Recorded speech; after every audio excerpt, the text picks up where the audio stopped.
Nasamsam ng mga otoridad ang 63 master cases ng hinihinalang smuggled cigarettes na nagkakahalaga ng humigit kumulang 2.52 million pesos sa isang checkpoint operation sa Barangay Umunay, Damulog, Bukidnon nitong January 22, 2026.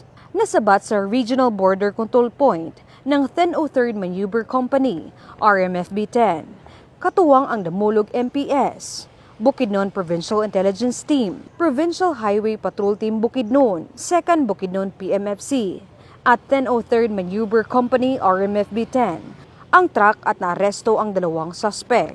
Nahuli sa operasyon ang mga suspect na sina alias Al, 54 na taong gulang, may asawa at driver ng sasakyan, residente ng Jose del Man, Zamboanga del Norte, at si alias Renz, 21 anyos. Binata at truck helper, residente ng Siraway, Zamboanga del Norte. Ayon sa ulat, pinara ng mga pulis ang isang green and gray Isuzu Elf van na bumabiyahe mula Takurong Sultan Kudarat patungong Barangay Bulwa, Cagayan de Oro City. Walang makapagpakita ng valid na driver's license ang driver, kaya nag-request ang otoridad na buksan ang cargo compartment ng truck at tumambad sa kanila ang ilang master cases ng Canon White cigarettes na nakasalansan sa loob ng sasakyan at walang kaukulang government health warning stickers, dahilan upang arestuhin ang mga suspect.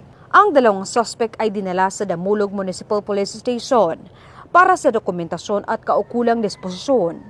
Samantala, ang mga nasamsam na sigarilyo at ang sasakyan ay ipapasa sa Bureau of Customs sa Taguluan, Misamis Oriental para sa wastong pagproseso. Pinuri ni Police Brigadier General Christopher N. Abrahano ang mabilis at magkakaugnay na aksyon ng mga unit at iginiit na mahalaga ang pinaigting na border checkpoints upang mapigilan ang kontrabando at mapanatili ang kaayusan at seguridad.